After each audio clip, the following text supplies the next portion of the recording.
2단계 같은 경우에서 공시 같은 경우로 보자면은 다 보는 게 좋긴 한데요. 간혹 좀 귀찮아 하시는 분들이 있으니까 우선 재무제표 무조건 봐야 되고요.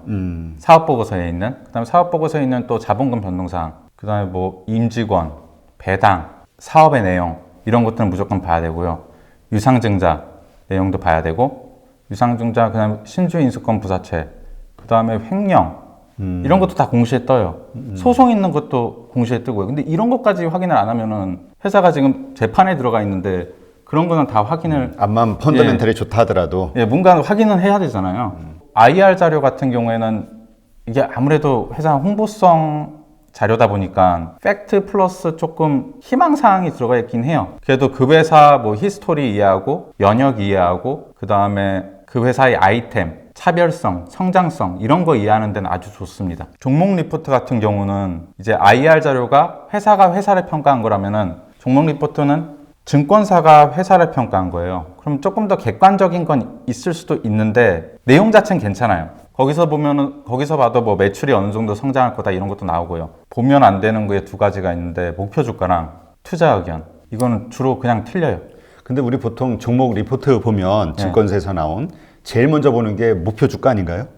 그렇죠. 사람 심리가 그렇죠. 내가 살려는 지금 이거보다 떨어져 있나 그걸 먼저 보잖아요. 얼마나 더 벌 수 있나? 네, 그걸 보는데 사실 거의 틀리고 그리고 그 글 내용이랑도 안 맞아요. 투자 의견이랑. 우리나라 같은 경우에는 거의 다 바이 아니면은 그냥 유지 둘 중에 하나예요. 뭔가 잘못됐죠. 그럴 수가 없거든요. 그래서 내용은 막 안 좋다 내용 썼는데 심지어 보유하라 이렇게 나온 것도 많고 그래요.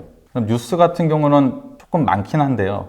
그래도 중복되는 내용이 많습니다. 그래서 그냥 네이버에서 회사명 치신 다음에 뉴스 쪽 가서 오래된 순 가서 그냥 쭉 찾아보시면 돼요. 자, 그러면 이제 세 번째 결정 단계 네. 들어가서 투자 가치를 이제 최종적으로 뭔가 확인하고 매수를 해야 되잖아요. 그렇죠. 예, 그거와 관련된 이야기를 좀 해주세요. 1, 2단계 거치면서 질문들이 생겨요. 이게 질문들이 생기면은 그럼 그걸 적어놨다가 회사에 전화해서 물어보시면 되는데 뭐 잘 받아줍니다. 회사 상황이 근데 안 좋으면 좀 안 받아주는 경우도 많고요. 네. 근데 뭐 주식 담당자, 그 다음에 연구팀, 영업팀, 마케팅팀 이렇게 전화를 돌려서 자기가 궁금한 것들을 물어보면은 최대한 알려는 주는데요. 뭐 비밀 정보를 알려주진 않아요. 그렇죠. 뭐 일반적인 네, 일반적인 걸 알려주는데 근데 그 과정에 이 과정이 되게 중요한 게 이 과정에서 주로 자기 확신이 생깁니다. 담당자의 그 어투라든가 네, 태도라든가 그렇죠. 이런 걸 보고. 네. 네. 그러면 일단 뭐 주식 담당자하고 한번 통화해보는 게 필요하겠네요. 그래서 뭐 이런저런 질문들을 해보는 게. 네, 그 뭐 처음엔 조금 어색하긴 해요. 해보니까. 근데 나름 금방 익숙해집니다. 근데 보통 제 주변에 통화하는 주식 담당자들한테 IR팀한테 이제 전화하는 분들이 있는데 하면 보통 왜 이렇게 주가가 떨어지냐고 항의성 전화를 많이 하지. 네, 맞아요. 뭘 캐내려고 하는 그러니까 뭐 그 대화를 속에서 뭔가 얻어야 되잖아요. 네, 맞아요. 정보를. 네. 그쪽에서는 얘기하지 않겠지만 우리는 돌려서 막 이러저런 것들 확인하는 과정에서 뭔가 감을 잡아야 되니까. 그렇죠. 그걸 어떻게 잘할 수 있을까요? 이게 1, 2단계에서 잘해야 돼요. 그래야지 좀 핵심적인 질문들이 나오거든요. 저도 뭐 그런 적도 있어요. 사실 저는 괜찮은 회사라고 생각해서 주가가 많이 떨어지고 해서 전화를 했는데 전화를 계속 안 된다고 하더라고요. 다른 항의 전화가 많이 와서 그런 것 같아요. 저는 그런 의미로 전화한 건 아니었는데 이게 3단계에서 첫 번째로 보는 거고요. 두 번째 같은 경우는 FD4가 다시 한번 재확인을 합니다. FD4를. 이게 계속 떨어질 거나 아니면 비슷한지 10 이하인지 그걸 다시 한번 확인을 하고 그 다음에 마지막으로 그래도 괜찮다고 치면은 그때 이제 매수를 결정을 하고 분할 매수를 하면 되죠. 일단 첫 번째 그 FD4 얘기하셨는데 이 FD4 같은 경우 이제 앞으로 더 나아질 것인가를 수치를 보고 우리가 판단을 해야 되잖아요. 네. 어떻게 판단하죠? 어떻게 그걸 보고 더 다음번에 더 좋아질 거라고 볼 수가 있죠? 우선 1단계에서 볼 때는 되게 단순하게 봐요. 그냥 10% 성장하고 10% 성장하고 10% 성장했다. 그냥 이 정도로만 봐요. 매년. 네, 이 정도로만 보고 나중에 2단계를 거치면서 조금 더 뚜렷해집니다. 아, 매출이 더 오르겠다. 아니면 그렇게 오르진 않겠다. 그러면서 이제 FD4를 재확인을 하는 거죠. 그 가운데 보면 왜 보통 우리 분기별 그 수치가 나오지 않습니까? 네, 그렇죠. 예, 그 분기별이 이렇게 최근 게 더 높은 게 그 좋은 건가요? 아니면 일정한 게 좋은 건가요? 조금씩 성장할수록 좋죠, 무조건. 그러니까 최근 게 올라올수록 네. 계속 좋죠. 근데 간혹 헷갈리는 회사들이 이제 좀 왔다 갔다 하는 회사들 있잖아요. 등락이 큰 네. 애들. 그런 회사 같은 경우는 약간 보류를 하죠. 지금 뭔가 지속성이 없으니까. 네. 근데 이제 또 이 매수하는 것도 이게 참 분할 매수라는 게 말은 쉬운데 이게 참 어려워요. 왜냐면 오를 것 같으니까 사잖아요. 그냥 한 번에 지금 왜 내일 오를 것 같으니까 그냥 보통 사거나 아니면 보통 분할 매수한다 해도 보통 굵직굵직하게 그렇게 하지 뭐 이렇게 조금씩 얘기하시는 개념의 분할 매수를 하는 사람들이 그렇게 많지는 않은 것 같은데요. 개인 투자자들이. 돼요. 분할 매수를 잘 하는 방법은 어떤 게 있을까요? 되게 오랜 시간을 동안 투자한다고 생각하시면 될 것 같아요. 그 오랜 시간이라는 네. 그 기간은 어느 정도로 봐요? 한 1년 동안 투자한다, 뭐 이런 식으로. 2년 동안 투자한다. 그러니까 1년 혹은 2년 동안 계속 매수를 한다. 네, 그럼 그 사이에 분명히 지금보다 떨어지는 가격이 나올 거잖아요. 그렇게 생각하시는 게 편할 것 같아요. 아, 보통 분할 매수하면 보통 뭐 한 일주일에 아니면 뭐 한 달에 네, 한 서너 번에 나눠서 그냥 매수한다 이런 식의 보통 생각을 하잖아요. 이게 아니네요. 예, 좀 길게 보고 조금씩 매수한다고 생각하시고 그 다음에 급등한 주는 저희는 안 사요. 아, 급등한 것들은. 네, 급등한 건 저는 안 사고 내일 오를 것 같아도 사지 말아야 돼요. 사실 정말 내일 오를 것 같으면 너무 막 사고 싶잖아요. 그래서 그래프상 올라갈 것 같아. 네, 바닥이야. 그러면 확 있는 거 다 사죠. 네, 그렇게 되는데 그게 되게 위험한 발상인 것 같아요. 적어도 분할 매수를 한다 하면은 1년 정도 나눠서 조금씩. 산다 이렇게 생각을 네. 해야 되는 거네요. 그 지금 하시는 방식은. 네, 개인 투자자들이 보통 이제 잘하는 것 중에 하나가 이제 물타기. 가지고 있는데 떨어졌단 말이에요. 네. 가격이. 그래서 보통은 물타기 한다고 해서 이제 추가 매수를 하는데 네. 그거에 대해서는 어떻게 생각하세요? 펀더멘탈이 괜찮다면 괜찮죠. 그 펀더멘탈, 그러니까 가치 투자의 맥락에 들어가 있다면 얘기하신 분할 매수의 개념이겠네요. 네, 그게 물타기가. 분할 매수 개념이 되는데 보통 다른 분들 하시는 거 보면은 이거보단 더 안 떨어지니까 여기서 사는 게 이득. 그냥 계속 그렇게 사시잖아요. 그럼 돈을 되게 크게 잃을 수 있는 방법 중에 하나죠. 그럼 만약 많이 좀 떨어졌다 해도 거기서 왕창 사는 게 아니라 역시 계속 이제까지 사는 그 개념에 그렇죠. 조금씩 산다 이렇게 봐야 네. 되겠네요. 우리 보통 그 뭐라고 하죠? 그 신용으로 그 빚내서 투자하잖아요. 네. 주식 담보로 해가지고 네. 이거에 대해서는 어떻게 생각하세요? 너무 위험한 방법인 것 같아요. 근데 사실 개인 투자자들은 그걸로 많이 활용을 하잖아요. 투자를 레버리지를 키워서. 빌려서 투자라면은 장기 투자는 못한 것 같아요. 그렇죠. 네, 장기 투자는 못하고 그 불안감? 그게 정신 건강에도 좋지 않고요. 매일 2, 30분 별로 뭐 네. 모니터 확인해야죠. 주가 확인. 여유 자금으로 하는 게 가장 좋습니다. 자, 그게 스탠다드 그 우리 대답인데 네. 참 사람들의 심리가 그걸 따라가기가 어려운데 결국은 가지고 있는 욕심 때문에 그렇겠죠? 빨리 많이 벌고 싶다. 사람들이 그 욕심이 많은 것 같아요. 근데 이거는 거의 모든 가치 투자 대가들 다 보면은 다 똑같은 얘기를 해요. 다 이런 식으로 얘기를 하는데 가치 투자를 하기로 마음 먹었는데도 그걸 못 따라간다는 건 사실 문제가 좀 있는 것 같아요.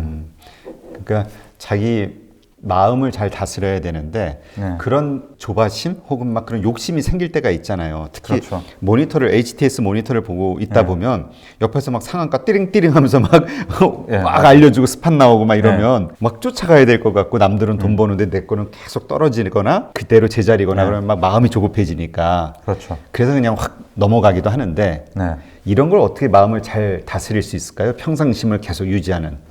주식시장이 9시부터 3시까지, 3시 반까지 하잖아요. 그럼 그 시간이 일하는 시간입니다. 사실 회사에서 모니터를 그렇게 켜고 있다는 것 자체가 제가 보기엔 잘못된 것 같아요. 주식 투자 좋은 종목 만나는 방법 중에 하나가 그냥 관심을 가지고 자기가 할 일 열심히 하고 자기 생업 열심히 하고 취미생활 같은 거 할 때도 일상생활 같은 거 할 때도 그냥 관심 있게 하면서 종목을 찾을 수가 있거든요.